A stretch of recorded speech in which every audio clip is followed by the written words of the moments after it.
শিলিগুড়ির দিকে নজর রাখবো, যেখানে আজ হুলস্থুল পরিস্থিতির সৃষ্টি হয়। ফাঁসি দেওয়ায় আদিবাসী মহিলাকে মারধরের অভিযোগ উঠেছিল গত 1 বছর আগে। উত্তরকন্যা অভিযানের রণক্ষেত্র আজ শিলিগুড়ি। আদিবাসীদের ওপর অত্যাচারের অভিযোগ তুলে উত্তরকন্যা অভিযানে উত্তপ্ত পরিস্থিতি। অভিযানে নেতৃত্বে ছিলেন বিজেপি বিধায়ক শঙ্কর ঘোষ এবং ফাঁসি দেওয়ার বিধায়ক দুর্গা মুর্মু সহ বিজেপি নেতৃত্বরা। আদিবাসীদের মিছিল ঘিরে রণক্ষেত্র শিলিগুড়ির 3 মোড় চলল জল কামান, সেই সঙ্গে টিয়ার গ্যাস ছোড়া হয়। পাশাপাশি কিন্তু শিলিগুড়ি মহকুমার ফাঁসি দেওয়ার ঝমকরাল জোতে আদিবাসী মহিলাকে ঠিক যেভাবে মারধরের ঘটনা ঘটেছিল গত 1 বছর আগে, তাতেই কিন্তু আজ জনজাতি সুরক্ষা মঞ্চ উত্তরকন্যা অভিযানের ডাক দিয়েছিল। এই অভিযানের নেতৃত্বে ছিলেন বিজেপি বিধায়ক শঙ্কর ঘোষ, ফাঁসি দেওয়ার বিধায়ক দুর্গা মুর্মু সহ বিজেপি নেতৃত্বরা। অবিলম্বে দোষীদের কঠোর শাস্তির দাবি তোলা হয়। গত বছর ডিসেম্বর মাসের 23 তারিখে শিলিগুড়ি মহকুমার ঝমকলাল জোতে 2 আদিবাসী মহিলাকে নির্যাতনের ঘটনা ঘটে। এর মধ্যে একজন অন্তঃসত্ত্বা ছিল। পরবর্তীতে সেই মহিলার ভূমিষ্ঠ সন্তান মারা যায়। ঘটনা নিয়ে শিলিগুড়ি ফাঁসি দেওয়া থানায় অভিযোগ দায়ের করা হলেও মূল অভিযুক্তদের বিরুদ্ধে পুলিশ কোনো রকম ব্যবস্থাই গ্রহণ করেনি। শুধু তাই নয়, অভিযুক্ত ওই ব্যক্তি আক্রান্ত মহিলা এবং তার পরিবারকে হুমকি দিচ্ছে বলে অভিযোগ। এরই প্রতিবাদে অভিযুক্তের কঠোর শাস্তির দাবি তুলে আজ কার্যত উত্তরকন্যা অভিযান দেওয়া হয়। উত্তরকন্যা অভিযানের নেতৃত্বে ছিলেন বিজেপি বিধায়ক শঙ্কর ঘোষ। এভাবেই পুলিশ ব্যারিকেড লাগিয়ে দেয়, ব্যারিকেড ভাঙতে শুরু করে বিক্ষোভকারীরা। পরবর্তীতে কিন্তু পুলিশের ওপর কার্যত পাথর ছোড়া হয়, ইট ছোড়া হয়। মুহূর্তের মধ্যে পরিস্থিতি উত্তপ্ত হয়ে ওঠে। একে অপরকে কিন্তু আক্রমণ করতে তারা ব্যস্ত থাকে। পরবর্তীতে পুলিশ ছত্রভঙ্গ করে সমগ্র পরিস্থিতি এবং এখন পরিস্থিতি খানিকটা স্বাভাবিকের পথে রয়েছে, এমনটাই কিন্তু জানা যাচ্ছে। ফাঁসি দেওয়ায় আদিবাসী মহিলাকে মারধরের অভিযোগ, উত্তরকন্যা অভিযান ঘিরে শিলিগুড়ি রণক্ষেত্র একেবারে। আজ বিকেল 4টে নাগাদ এই ধরনের উত্তপ্তকর পরিস্থিতির সৃষ্টি হয়, যেখানে আদিবাসী সমাজের একাধিক নেতৃত্বরা, একাধিক মানুষেরা কিন্তু আজ সামিল হয়েছিল। রাস্তায় টায়ার জ্বালিয়ে তুমুল বিক্ষোভ দেখায় তারা, এবং তাদের যেই জনজাতি সুরক্ষা মঞ্চ, তাদের তরফ থেকে বিভিন্ন রকম দাবি দাওয়া তোলা হয়। পুলিশকে শূন্যে গুলি ছড়তে বাধ্য করা হয়। পুলিশের পাশাপাশি র্যাব সেখানে নিয়োজিত ছিল। আজকে আদিবাসী সুরক্ষা মঞ্চ, আমি জানি যে আমি একটা আদিবাসী, আমি আজকে এই মঞ্চকে সমর্থন করি। আজকে যেভাবে ঝমকলালে আমাদের অন্তঃসত্ত্বা মহিলার উপরে যেভাবে তাকে গলা টিপে অর্থাৎ তার পেটে লাথি দেওয়া হয়, আমরা আজকে এদের পরিবারের জন্য আমরা জাস্টিস অর্থাৎ ন্যায় যাতে পাই। আমরা আজ অবধি কোনো না আজকে আদিবাসী মন্ত্রী বা কোনো একটা অ্যাডমিনিস্ট্রেশন থেকে তাদেরকে সুরক্ষা দিতে পেরেছে। আজকে তাদেরকে শোষণ করা হয়েছে, তাদের জমি হড়প করানোর চেষ্টা করা হয়েছে, তাদেরকে ভয় দেখিয়ে পুরোপুরি পুলিশ প্রশাসনিক জড়িত এবং এখানে বিএলআরও জড়িত। আমরা আজকে এই মহারেলি নেমেছি। আমাদের আইন যদি আইনের মতো না কাজ করে, আমাদের পূর্বপুরুষরা যেভাবে বিরসা মুন্ডা, সিধু কানু যেভাবে মার্গদর্শন করেছে, আমরা সেই রাস্তায় আমরা হাঁটবো, চলবো। বক্তব্য উঠে এলো, জানবো এই বিষয়ে বিস্তারিত। জয়দীপ জুড়ে গিয়েছে আমাদের সঙ্গে। জয়দীপ, আজ বিকেল 4টে নাগাদ যেই উত্তপ্তকর পরিস্থিতির সৃষ্টি হয়েছিল, একেবারে যানজট সৃষ্টি হয়, একেবারে মুহূর্তের মধ্যে কিন্তু রণক্ষেত্র রূপ ধারণ করে সমগ্র তিনবাত্তি চত্বর এলাকা। এখন কি পরিস্থিতি, এখন কি থমথমে পরিস্থিতি রয়েছে নাকি পরিস্থিতি স্বাভাবিক হয়েছে, কি জানা যাচ্ছে? একদমই তাই। দেখো, যে পরিস্থিতি তৈরি হয়েছিল পুলিশ এবং বিক্ষোভকারীদের খণ্ডযুদ্ধে, সেই পরিস্থিতি এখন ধীরে ধীরে স্বাভাবিক হয়ে গেছে এবং আন্দোলনকারীদের যখন সেখান থেকে পুলিশ হটিয়ে দেয়, তারপরে কিন্তু ধীরে ধীরে পরিস্থিতি স্বাভাবিক হয়ে যায়। মূলত আন্দোলন যেটা আজ উত্তরকন্যা অভিযান ছিল জনজাতি সুরক্ষা মঞ্চের, এই ঘটনার 2025 সালের ডিসেম্বর মাসের 23 তারিখে যেটা জানা যাচ্ছে, ফাঁসি দেওয়া বিধানসভার কেন্দ্রের ঝমকলাল জোতে 2 আদিবাসী মহিলাকে মারধর করার অভিযোগ ওঠে। তার মধ্যে একজন অন্তঃসত্ত্বা ছিল। কিন্তু যেটা অভিযোগ, যে যাদেরকে বিরুদ্ধে থানায় লিখিত অভিযোগ দায়ের করা হয়েছে ওই আক্রান্ত মহিলা এবং তার পরিবারের তরফে, তাদেরকে পুলিশ এখনো পর্যন্ত গ্রেপ্তার করেনি, যারা প্রকাশ্যে ঘুরে বেড়াচ্ছে এবং সবচেয়ে বড় ব্যাপার ওই মহিলা এবং তার পরিবারকেও হুমকি দিচ্ছে।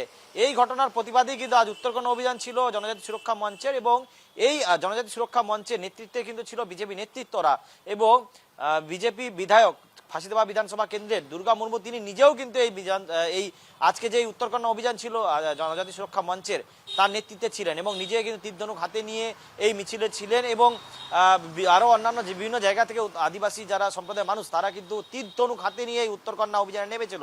কিন্তু মিছিল যখন জলপাইগুড়ি থেকে শুরু করে তিনবাত্তির কাছে এসে পৌঁছায়, সেই সময় ব্যারিকেড করে পুলিশ সেই বিক্ষোভকারীদের আটকে দেয় এবং এতেই পুলিশের সাথে বিক্ষোভকারীদের খণ্ডযুদ্ধ সৃষ্টি হয় এবং বিক্ষোভকারীরা পুলিশকে লক্ষ্য করে ইট পাটকেল ছুটতে শুরু করে, পরে বাধ্য হয়ে পুলিশকে লাঠিচার্জ করতে হয়, জল কামান চালাতে হয় এবং তাতেও পরিস্থিতি নিয়ন্ত্রণে না এলে বাধ্য হয়ে পুলিশকে কাঁদানি গ্যাসের সেল ফাটাতে হয় এবং তাতেই কিন্তু ধীরে ধীরে পরিস্থিতি নিয়ন্ত্রণে আসে এবং কিছুক্ষণের জন্য এলাকা থমথমে হয়ে যায়। যদিও এই ঘটনায় বেশ কয়েকজন পুলিশ কর্মী যেমন আহত হয়েছে, তেমনি বিক্ষোভকারীদের মধ্যে একদমই বেশ ইতিমধ্যে কয়েকজন কিন্তু আহত এই হয়েছে বিষয়ে এবং বেশ মুখ কয়েকজনকে খুলেছেন শিলিগুড়ির মেয়র গৌতম দেব। আমরা সেই বিষয়টা শুনে নেব, ঠিক কি মন্তব্য উঠে আসছে তার কণ্ঠ থেকে। তুমি সঙ্গে থাকো জয়দীপ।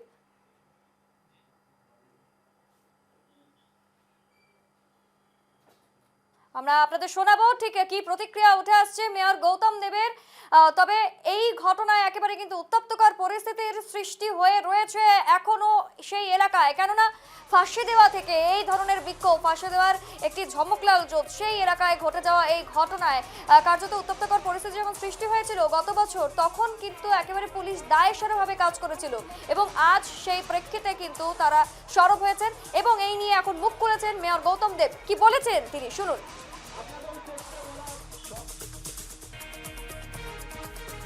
সমাজের মানুষ সব জায়গাতে আমরা আদিবাসী সমাজের মানুষ এবং তাদের মধ্যে মহিলাদের আমরা সবার সামনে রেখে আমরা পথ চলি। সেখানে তারা এই ঘটনাকে নিয়ে তাকে যেভাবে রং দিয়ে এবং একটা বিশৃঙ্খলা সৃষ্টির যে অপচেষ্টা, এটা যত নির্বাচন আসবে বিজেপির এই হিংস্র রূপ আরও বেশি করে প্রকাশ হবে। আমরা দুদিন আগেই দেখেছি যে ওই জায়গাতে বসে বিজেপির দার্জিলিং জেলা সাংসদ যে ভাষায়, যে ভঙ্গিমায় নিজেকে গুন্ডা বলে ক্লেম করছেন, ভারতীয় সংসদীয় গণতন্ত্রে এটা একটা লজ্জা। ঠিক এই ধরনের বক্তব্য উঠে এলো, মেয়র গৌতম দেব জানালেন। আমরা আবারও শুনে নেব ঠিক কি বলেছেন মেয়র গৌতম দেব। সব জায়গাতে আমরা আদিবাসী সমাজের মানুষ এবং তাদের মধ্যে মহিলাদের আমরা সবার সামনে রেখে আমরা পথ চলি। সেখানে তারা এই ঘটনাকে নিয়ে তাকে যেভাবে রং দিয়ে এবং একটা বিশৃঙ্খলা সৃষ্টির যে অপচেষ্টা, এটা যত নির্বাচন আসবে বিজেপির এই হিংস্র রূপ আরও বেশি করে প্রকাশ হবে।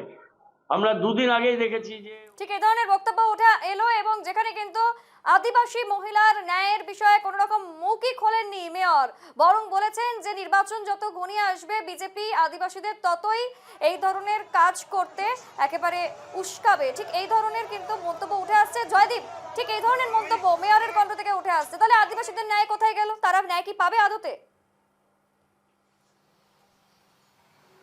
একদমই তাই, কিন্তু এই প্রশ্নটাই কিন্তু বারবার ঘুরপাক খাচ্ছে, যেখানে বলা হচ্ছে বারবার যে পুলিশ প্রশাসন যখন রাজ্যের সরকার, রাজ্যের স্বরাষ্ট্রমন্ত্রী যখন, রাজ্যের পুলিশ মন্ত্রী যখন, মুখ্যমন্ত্রী নিজেই, সেখানেই এই ধরনের ঘটনা, যেখানে মহিলারা নির্যাতিত হচ্ছে, আদিবাসী এক মহিলা তিনি নির্যাতিত হয়েছেন এবং একজন নয় দুজন নির্বাচন, তার মধ্যে একজন অন্তঃসত্ত্বাও ছিল, সেখানে যখন এই ধরনের ঘটনা ঘটছে এবং যখন এই ঘটনার প্রতিবাদে উত্তরকন্যা অভিযান করতে যাচ্ছে তখনও পুলিশের বাধার মুখে পড়তে হচ্ছে। সব মিলিয়ে কোথায় কখন ন্যায় পাবে তারা, এটাই কিন্তু এই প্রশ্নই কিন্তু এখন তুলছেন বিক্ষোভকারীরা।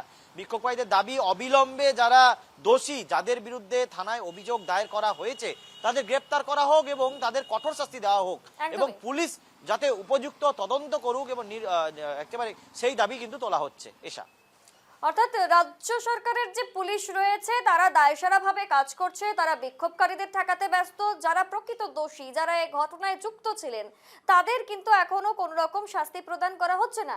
এই অভিযোগে কিন্তু আজও উঠে আসছে জনজাতি সুরক্ষা মঞ্চের তরফ থেকে।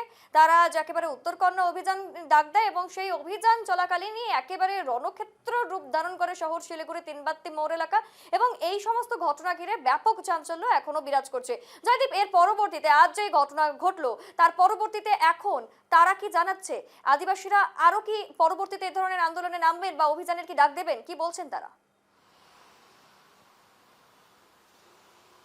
দেখো, সরাসরি প্রতিক্রিয়া না মিললেও যারা বিজেপি নেতৃত্বদের যেটা দাবি, এই যে ঘটনা, আজকের ঘটনা যেটা শান্তিপূর্ণ আন্দোলন চলছিল এবং তারা উত্তরকন্যা অর্থাৎ পশ্চিমবঙ্গ সরকারের শাখা সচিবালয় উত্তরকন্যা যেতেন, সেখানে গিয়ে তাদের দাবিপত্র পেশ করেন, কিন্তু সেখানে যখন পুলিশ বাধা দিল, পুলিশ যখন এই অভিযানকে আটকে দিল, তাতে কিন্তু রীতিমতো আদিবাসী সমাজের উপর যেভাবে পুলিশের লাঠিচার্জ হলো, তাতে কিন্তু রীতিমতো ক্ষুব্ধ বিজেপি নেতৃত্ব এবং যারা বিক্ষোভী তারাও কিন্তু রীতিমতো ক্ষুব্ধ। এবং পুলিশ যে যাদের বিরুদ্ধে অভিযোগ, যাদের নামে লিখিত অভিযোগ হয়, তাদের কোনো রকম গ্রেপ্তার করতে কোনো পদক্ষেপ নেয়নি। উল্টে যারা এই ঘটনার প্রতিবাদ করছে এবং উত্তরকন্যা অভিযান করে তাদের উপর উল্টে পুলিশ সরা হয়। পুলিশের এই ধরনের ভূমিকাকে কিন্তু রীতিমতো নিন্দা জানিয়েছেন বিজেপি নেতৃত্বরা। আগামী দিনে তারা আরো বৃহত্তর আন্দোলন নামবে বলে একটা রীতিমতো হুমকি দেওয়া হচ্ছে বিজেপির তরফে। বেশ, অসংখ্য ধন্যবাদ। আমাদের সঙ্গে জয়দীপ জুড়ে গিয়েছিল এবং আগামী দিনে যদি কোনো রকম পদক্ষেপ গ্রহণ না করা হয় তাহলে কিন্তু নির্বাচনের পূর্বে তারা কিন্তু আবারও রাস্তায় নামবেন, আবারও তারা সরব হবেন এবং তারা চাইছেন যে তাদের যেই সুরক্ষা তা যাতে যথাযথভাবে পূরণ করা হয় এবং যে বা যারা এই ঘটনায় প্রকৃত দোষী তাদের যাতে যথোপযুক্ত শাস্তি প্রদান করে রাজ্য সরকারের পুলিশ।